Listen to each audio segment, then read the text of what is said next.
Առաջին եթերում դուք դիտում եք հարցազրույցի հերթական թողարկումը։ Բարև ձեզ։ Ինչպես գիտեք, օրեր առաջ Ռոսսելխոզնաձորի տարածած հաղորդագրության համաձայն հունվարի 20-ից ժամանակավոր արգելք է մտցվել դաբաղ հիվանդության ընկալունակ կենդանի-կենդանիների, խոզերի, խոշոր եւ մանր կենդանիների, դրանց գենետիկ նյութի եւ մսի վերամշակում չանցած ենթամթերքի, ինչպես նաեւ ջերմային մշակում չանցած կատնամթերքի Հայաստանից Ռուսաստան ներմուծման համար։ Հայաստանից հնչած պարզաբանման համաձայն հանրապետությունում այսօր դաբաղով հիվանդ կենդանի չկա։ Հենց այսօր Երևանում է Ռոսսելխոզնաձորի փոխտնօրեն Նիկոլայ Վլասով, այնպես որ հենց առաջին ձեռքից էլ մենք կստանանք որոշակի պարզաբանումներ։ Բարև ձեզ։ Ինչ առիթով եք Հայաստանում։ Ну, повод простой, у нас сотрудничество, всегда было. Առիթը պարզ է։ Հայաստանցի մեր գործընկերների հետ մենք մշտապես էլ համագործակցություն ունեցել ենք։ Եվրասիական տնտեսական միությանը Հայաստանի անդամակցությամբ մեր կապերն ավելի են սերտացել։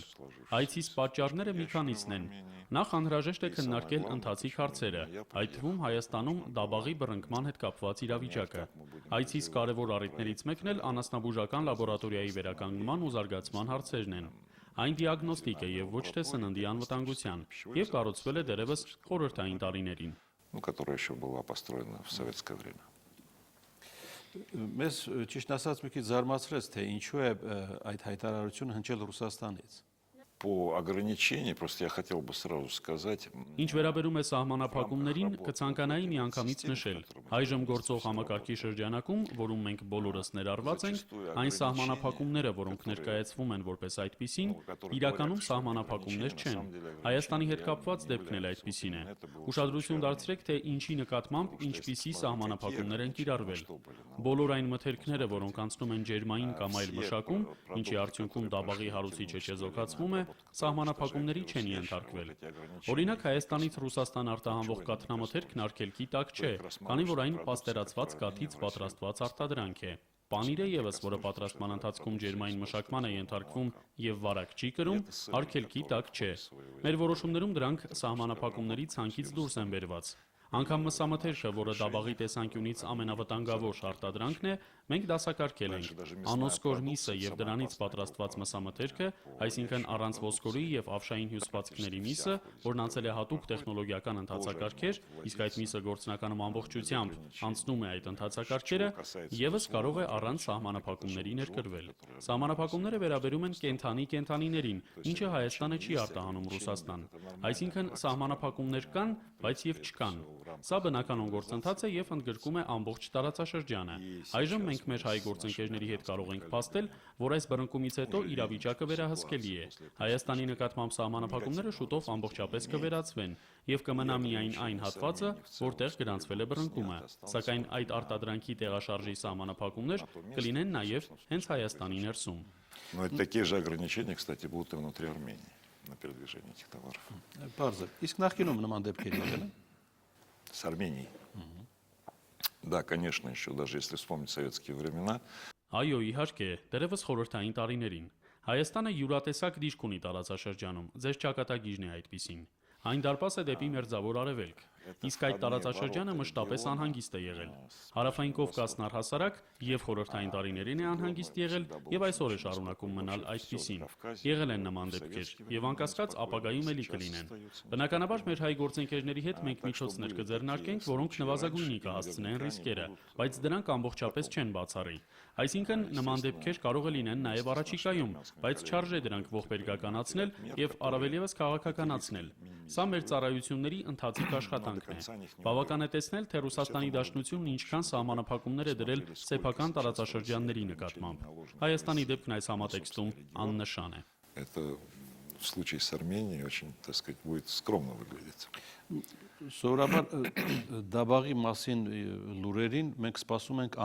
շոկ ամռան շրջանում։ Զարմանալի էր, որ ձմռան այս հատվածում այն գրանցվեց։ Нет, сейчас я бы не сказал. Ոչ, չէի ասի, թե հիմա նմանորին աչափություն կա։ Այո, ամռանը դաբաղ ավելի հաճախ է գրանցվում, բայց ընդհանուր առմամբ ամբողջ տարվա ընթացքում էլ ունենում ենք ահազանգեր։ Մենք Չինաստանի տարածքից Ռուսաստան դաբաղի թափանցումների բազմամյա փորձ ունենք եւ ահազանգեր գրանցվում են ցանկացած եղանակի։ Происходит в любое время. Մեր տեղեկություններով Դաբաղը Հայաստանը ներթափանցել Թուրքիայի կողմից։ Понимаете, в ветеринарии, в охране здоровья животных Անասնաբուժության, կենդանիների առողջության պահպանության ոլորտում անհրաժեշտ է հավասարակշռություն պահպանել, քանի որ պաշտպանիչ միջոցները կարող են ավելի վնասել, քան բուն հիվանդությունը։ Ցանկացած պաշտպանիչ միջոց իր գինն ու հետևանքներն ունի, այդ թվում տնտեսական։ Առավել հեշտ է բացառել երկրում Դաբաղի թափանցման վտանգը, եթե առևտուր չեք անում որևէ մեկի հետ, իսկ սահմանին էլ հսկայական պատ եք կառուցել, որը վայրի կենդանիները չեն կարող անցնել։ Միայն թե նման միջոցները ոչ մեկին պետք չեն։ Մեր գնահատականներով եւ տպավորությամբ մեր հայ գործընկերներն աշխատում են բաց, նրանք չեն թաքցնում այդ տեղեկատվությունը, դա լավ հիմք է վստահության համար։ Եվրասիական տնտեսական միության շրջանակում այժմ նորմատիվ փաստաթուղթ ենք նախապատրաստում կապված հիվանդությունների թափանցման դեպքում մի շարք կանոնակարգումների հետ։ Ինչ կարելի է անել Հայաստանում։ Ռիսկային տարածաշրջաններում, ուր հնարավոր է նման թափանցում լինի, պետք է կենդանիներին պատվաստել Դաբաղի դեմ։ Նման պատվաստանյութեր կան։ Սակայն կտրուկ սահմանափակող միջոցների լրացուցիչ ներմուծումը մենք համարում ենք աննպատակահարմար եւ ինքներս էլ նման սահմանափակումներ չենք կիրառում։ мы считаем нецелесообразным, и, в общем-то, и сами такие меры в основном не вводим. Կոնկրետ այս դեպքը Դաբաղի որ տեսակն է եւ ինչքանով է այն վտանգավոր համարվում։ В принципе, все варианты ящура, они опасны.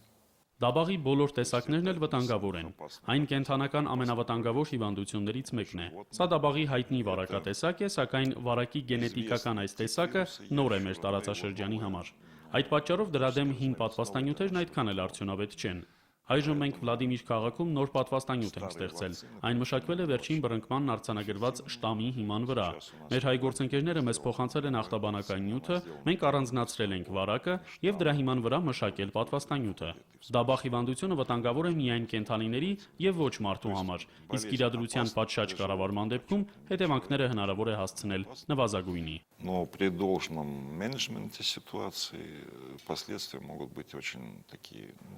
минимальные. Իսկ նոր պատվաստանյութը ձեր նշած երբ կհասնի Հայաստան։ Это будет зависеть от результатов формальной процедуры ее закупки. Դա կախված է ֆորմալ գործընթացներից, դրա գնումից։ Գործընթացը թերևս կավարտվի այսօր։ Պատվաստանյութը Հայաստանում պետք է լինի մարտին։ Դաբաղի դեմ պատվաստումը սեզոնային է։ Պատվաստանյութի առաջին մասն անհրաժեշտ կլինի գարնանը, երկրորդ մասը արդեն ամռան վերջին եւ աշնանը։ Եթե դրա արտահանմամբ զբաղվի մեր կառույցը, ապա ամեն ինչ կլինի ճիշտ ժամանակին։ И если, соответственно, будет поставка за нашим институтом, то все это будет сделано вовремя. Առասարակ նման տիպի հարցեր ինչպես են լուծվում արդեն Եվրասիական տնտեսական միության շրջանակում։ Ну,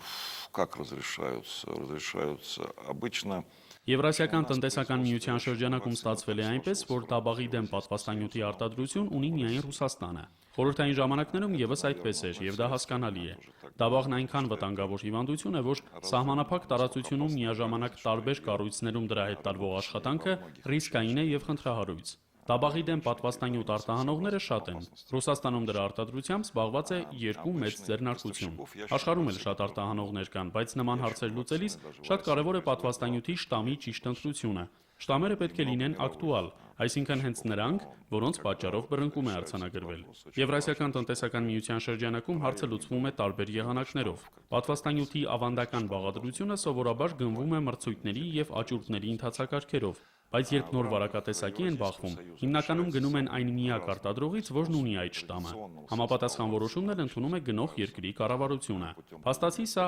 հասցեական գնում է եւ ոչ թե բաց աճուրդ։ Հասցեական գնումն այս դեպքերում ճիշտ մոտեցում է։ Մի բան է գնել անվադողեր, որոնքով ասես արտադրում է, իսկ նոր ակտուալ պատվաստանյութ արտադրողները սակավաթիվ են կամ անգամ մեկն է։ Սխալ ընտրության հետևանքները կարող են անդառնալի լինել։ Այդ պատճառով այս հարցում ավանդական аճուրդի տարբերակն աննպատակահարմար է։ И последствия неправильного выбора могут очень быть большими, поэтому здесь, немножечко как обычным аукционом надо подвинуться. Они просто нецелесообразны. Նիկոլայ Անատոլիևիչ, ես ենթադրում եմ, որ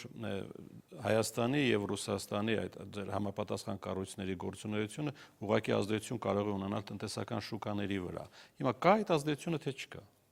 Да, я думаю, да. Значит, ситуация в чем заключается?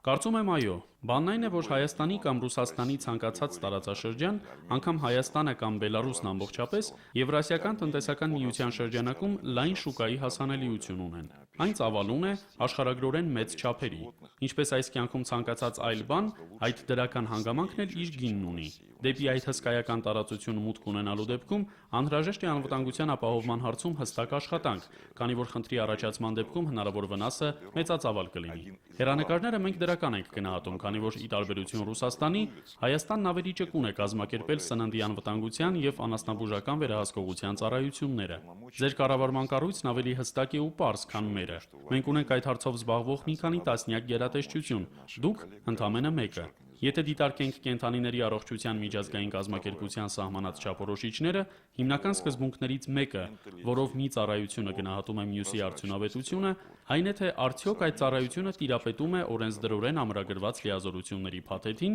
եւ դրանց իրականացման հնարավորությանը։ Հայաստանցի մեր գործընկերների օրենսդրական լիազորությունները շատ ավելի լավ են սահմանված, քան Ռուսաստանում։ Բացի այդ, հոգեկերտվածքով, գործունեության թափանցիկությամբ մեզ ավելի հեշտ է աշխատել մեր հայ գործընկերների հետ, ի տարբերություն որոշ այլ երկրների։ Գնահատականը դրական է։ Հայաստանի խնդիրը, որը մենք կարող ենք փորձել համատեղ լուծել, այն է, որ ձեր երկիրը բնակչությամբ այնքան էլ մեծ չէ, եւ իրականացվելիք գործառույթների մի մասը դժվար է կազմակերպել։ Հայաստանը տեսականորեն կարող է դրանք իրացնել, բայց դա նպատակահարմար չէ, քանի որ դրանք ծախսատար ծառայություններ են եւ օգտագործվում են հսկայածավալ տարածքների, երբեմն անգամ ամբողջ աշխարհագրական տարածաշրջանների համար։ Օրինակ, կենդանիների առողջության միջազգային կազմակերպությունն ունի կենդանական տարբեր հիվանդությունների ուսումնասիրման ռեֆերենտային լաբորատորիաների ցանց։ Ամբողջ աշխարհում դրանց թիվն ընդամենը 5-6 է, երբեմն ավելի քիչ։ Եթե փորձենք այդ ենթակառուցվածքներն ստեղծել Հայաստանի տարածքում, կնմանվի հայտնի ֆիլմին։ Նյու կարող ենք կառուցել, սակայն ինչու։ Այսինքն որոշ խնդիրներ ստիպված կլինենք միասին լուծել։ Քիչ առաջ հիշատակեցի լաբորատորիան։ Իրականում դա մի ամբողջ հետազոտական համալիր է, ավելի քան 7000 քառակուսի մետր լաբորատոր տարածքով։ Կարծում եմ, եթե դիտարկենք զուտ հայաստանյան իրականությունը, ապա մեծ համալիր է ձեր երկրի համար, բայց տարածաշրջանի կարևորության առումով, որպես Եվրասիական տնտեսական միության հարավային նախադուր, այն անհրաժեշտ է եւ նպատակահարմար։ Այստեղ պետք է փնտրել հավասարակշռություն եւ համագործակցության հնարավորություններ, ինչ որ բան պետք է միասին իրագործենք։ То он нужен и целесообразен. То есть вот здесь нужно искать баланс и нужно искать перспективы сотрудничества. То есть что-то нужно обязательно делать вместе. Դուք գոնե հաստատ կհիշեք, որ դեռևս խորհրդային տարիներին Հայաստանից միս սամբաթերքը շատ բարձր պահանջարկ է ունեցել Ռուսաստանում եւ խորհրդային երկրներում։ Նույնը կարելի է ասել այսօրվա համար։ Да, и, кстати, и сейчас продолжают иметь его большой спрос. То есть спрос никуда не делся. Այո, այն այսօր էլ ունի մեծ պահանջարկ։ Այժմ հայ արտադրողների համար բավական բարեհաջող իրավիճակ է։ Ռուսաստանյան շուկայում մի շարք ոլորտներ, որոնք ավանդաբար զբաղված էին, ձեզ հայտնի մի քանի երկրների քաղաքական դեմարշերի արդյունքում ազատվել են։ Հայաստանյան պտուղ բանջարեղենի արտադրության որակը բավական բարձր է։ Էական են եւ կլիման, եւ տնտեսության վարման մեթոդները, եւ սպառման տարածաշրջանների աշխարհագրական մոտիկությունը։ Միակ խնդիրն այն է, որ մեր միջև Վրաստանն է, որը Եվրասիական տնտեսական միության անդամ չէ։ Եթե այն լիներ մեր միության անդամ, որևէ խնդիր չէինք ունենա։ Այսօր էլ իհարկե խնդիրներ ունենք, բայց դրանք լուծելի են։ Հայաստանից արտահանվող արտադրանքն ավանդաբար եղել է բուսական ցակման, սակայն լայն սպառում ունի նաև օրինակ պանիրը։ Գինու եւ կոնյակի մասին չեմ խոսում, քանի որ մեր իրավասության շրջանակից դուրս են։ Դրանք եւս մեծ պահանջարկ են վայելում։ Մսամթերքի որոշ տեսակներ էլ Ռուսաստանյան շուկայում պահանջարկ ունեն։ Դրանց թվում կան մսատեսակներ, որոնք ավանդական տեխնոլոգիաներով անհնար է Ռուսաստանում արտադրել։ Կլիման այն չէ։ По нормальным традиционным технологиям в России просто нельзя сделать. Климат не тот. Այդուհանդերձ երբեմն ձեր նշած ապրանքների արտահանումը դժվարությունների է հանդիպում։ Ես գիտեմ, որ ձեր կառույցին ուղիղ չի հասցեագրված դա, բայց դուք կոնկրետ ինչ կարող եք անել, որ այդ ճանապարհը ավելի դյուրին լինի։ Трудности, безусловно, есть. То есть в любой торговле есть трудности и риски. Դժվարություններ իհարկե կան։ Ցանկացած առևտուր ունի դժվարություններ եւ ռիսկեր։ Երբ խոսում ենք առևտրից, պետք է նախ եւ առաջ դիտարկել դրա արդյունքները։ Իսկ արդյունքները հստակ են։ Անցած հնգամյակում Ռուսաստան արտահանված հայկական գյուղատնտեսական արտադրատեսակների թիվն ավելացել է մի քանի անգամ։ Վիճակագրական տվյալներ ունեն եւ ռուսաստանյան մաքսային ծառայությունները, եւ մեր հայ գործընկերները։ Ես կվախենամ օրինակ բերել, բայց արտահանման ծավալներն ավելացել են 2-3 անգամ, որոշ արտադրատեսակների դեպքում անգամ մինչև 8 անգամ։ Ռուսաստանի եւ Վրաստանի հարաբերությունների կարգավորմանը զուգահեռ հայկական արտադրողների համար այդ գործընթացն ավելի կհեշտանա, այնպես որ պահանջարկի եղել է ու կա, եւ այսօր էլ բարենպաստ շրջան է մյուս մրցակիցներից ազատված շուկա մուտք գործելու համար։ И сейчас, еще раз говорю, хорошее время, чтобы попасть на рынок, который, более-менее расчистился от других конкурентов. Հայաստանի կառույցի հետ ձեր հարաբերությունները ինչ փուլում են։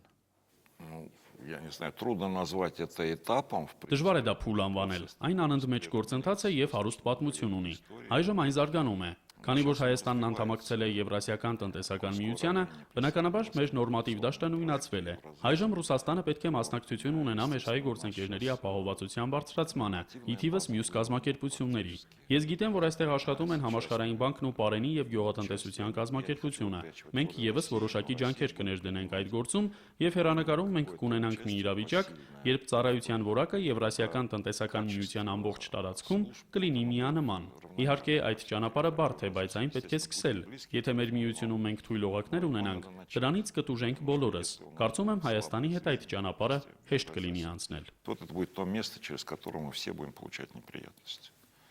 И я думаю, что с Арменией как раз это все, процесс будет таким нетрудным. Եվ ավարտելով մեր զրույցը, գալով կոնկրետ դեպքին, ինչի առիթով էլ նաև դուք այժմ Երևանում եք, ինչ ժամկետներում, ինչ փոփոխություններ եւ ինչ աշխատանք կտարվի։